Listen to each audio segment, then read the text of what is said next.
Good morning students. आज हम पढ़ेंगे एफ ब्लॉक एलिमेंट्स के बारे में। ठीक, तो हमने एसपीडी ब्लॉक एलिमेंट्स के प्रॉपर्टीज़ को देख लिया था। अब देखते हैं एफ ब्लॉक एलिमेंट को क्या बोला जाता है। आंतरिक संक्रमण तत्व बोला जाता है, इनर ट्रांजिशन एलिमेंट्स बोला जाता है। ठीक, तो देखिए आंतरिक संक्रमण तत्व है, इसको दो पार्ट्स में डिवाइड किया गया है।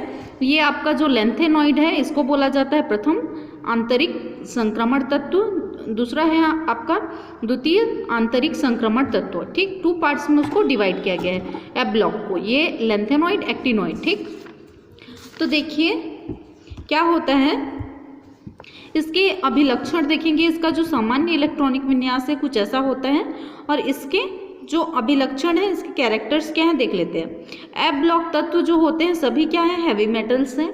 इनके गलनांक मतलब मेल्टिंग पॉइंट और बॉइलिंग पॉइंट क्या होते हैं, उच्च होते हैं। डी ब्लॉक की तरह ये भी क्या करते हैं, संकुल बनाते हैं और कॉम्प्लेक्स सॉल्ट बनाते हैं। और इनके जो ये इनकी ऑक्सीकरण अवस्थाएं क्या होती है, बहुत सारी होती है। परिवर्ती मतलब होता है कि बहुत सारी ऑक्सीकरण अवस्था प्रदर्शित करते हैं। इसके साथ ही ये इनकी सामान्य ऑक्सीकरण क्या होती है, +3 होती है। ठीक, अब देखिए ये रंगीन होते हैं, मतलब इनके जो यौगिक होते हैं कंपाउंड्स वो रंगीन होते हैं। और इसके एक्टिनॉइड के भी जो क्या होते हैं, अधिकांश एक्टिनॉइड जो होता है, जैसे मैंने बोला था प्रथम आंतर संक्रमण श्रेणी और द्वितीय आंतर संक्रमण श्रेणी, तो क्या होता है ये वाले जो तत्व हैं ये ज़्यादातर क्या होते हैं, एक्टिनॉइड बोल रहे हैं ना, तो एक्टिनॉइड मीन्स ये वाले। इसके ज़्यादातर तत्व देखेंगे तो क्या होते हैं, इसके ज़्यादातर तत्व रंगीन होते हैं। ठीक, मतलब जो यौगिक बनाएंगे वो रंगीन होंगे। ठीक, अब देखते हैं कुछ यहाँ पे दिया हुआ है धातु, अधातु और उपधातु के बारे में। ठीक, तो ये तो कॉमन सी चीज़ें हैं, धातु, अधातु और उपधातु। तो देख लेते हैं क्या है धातु व धातु। तो धातु मतलब तो आप जानते ही हैं, कठोर होता है। उसकी प्रॉपर्टी क्या होती है, कठोर होता है।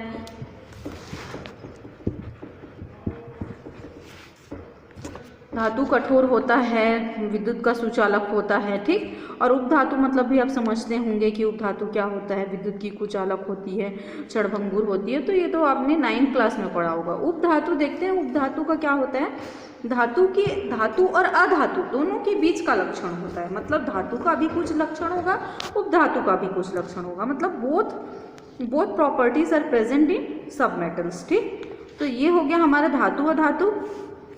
अब यहाँ से हम टॉपिक देखेंगे, नेक्स्ट टॉपिक, कि मेंडलीव की आवर्त सारणी। मतलब जैसे जो मेंडलीव में हमको जो मेंडलीव का जो आवर्त सारणी था उसमें हमको जो दोष देखने के लिए मिले थे, तो हमको क्या क्या दोष जो है नहीं देखने के लिए मिले आधुनिक पीरियोडिक टेबल में। ठीक, तो क्या क्या सुधार किए गए हैं, बेसिकली बोल सकते हैं कि मेंडलीव की आवर्त सारणी से इसमें क्या बेटर था।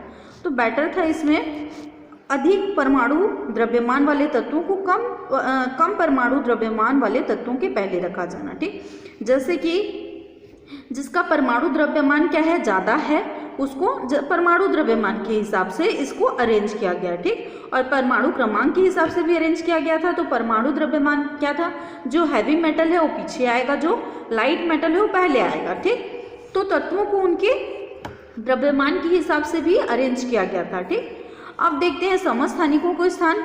देखिए हाइड्रोजन जैसे परमाणु क्रमांक हाइड्रोजन का एक ही होता है, तो उसके समस्थानिक उसी में शामिल हो गए। समझ लीजिए अगर हम हाइड्रोजन का अध्ययन करेंगे तो उसके समस्थानिक को भी अलग से हमको स्थान देने की जरूरत नहीं है। ठीक, तो समस्थानिकों के लिए अलग अलग से स्थान देने की कोई जरूरत नहीं थी।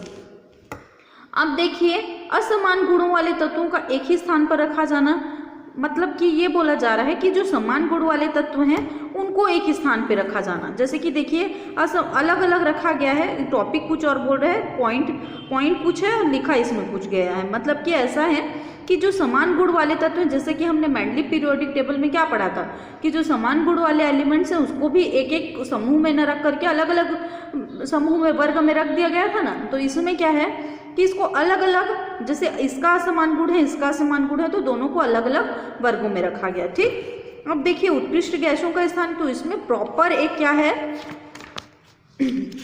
अगर आप देखेंगे ये आधुनिक पीरियोडिक टेबल तो आपको मिलेगा कि इसमें अक्रिय गैसों को एक प्रॉपर स्थान दिया गया है। लास्ट में भले से दिया गया हो मगर इनको एक प्रॉपर स्थान मिला है। ठीक, तो इनको क्या हो गया, अक्रिय गैसों का एक उचित उत्कृष्ट गैसों का एक उत्कृष्ट अक्रिय वही होता है ना, तो उत्कृष्ट गैसों को एक उचित स्थान दिया गया है। ठीक, अब देखिए विकर्ण संबंध बोल रहा है, तो इलेक्ट्रॉनिक विन्यास एवं परमाणविक त्रिज्या के बीच विकर्ण संबंध को भी स्पष्ट किया गया है। ये एकदम छोटा सा टॉपिक है, ब्रीफ नहीं किया गया है इसको। अब देखिए दुर्लभ मृदा तत्वों को स्थान, दुर्लभ मृदा तत्व किसको बोलते हैं, लैंथेनम है और एक्टिनॉइड है, जो एफ ब्लॉक एलिमेंट्स है ना, तो इनको प्रॉपर स्थान दिया गया है, इनको एक स्थान दिया गया है आवर्त सारणी में। ठीक, अब देखिए आवर्त सारणी में भी, इसके बावजूद भी आवर्त सारणी में कुछ कमियां रह गई। जैसे कि मैंने छोटा छोटा करके बनाया है, उसको आप छोटे छोटे पॉइंट्स में ही लिखिएगा, एकदम आप बुक के हिसाब से एकदम बड़ा बड़ा लिखेंगे तो वो आपको ज़्यादा टाइम लगेगा, तो उसको शॉर्ट में लिखना सीखिए। ठीक, अब देखते हैं इतना करने के बावजूद भी आवर्त सारणी में कुछ कमियां रह गई थी, मतलब कि थोड़ी मोड़ी कमियां हो गई थी।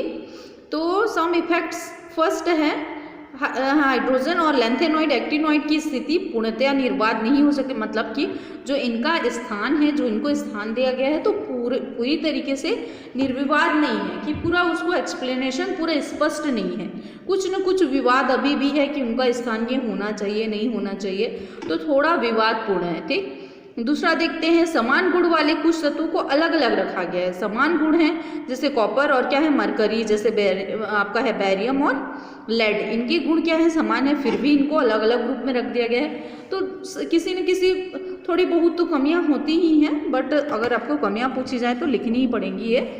नेक्स्ट टॉपिक हम देखेंगे वॉन डेर वाल त्रिज्या, और आगे के जो भी टॉपिक्स हैं उनको नेक्स्ट वीडियो में कवर करेंगे।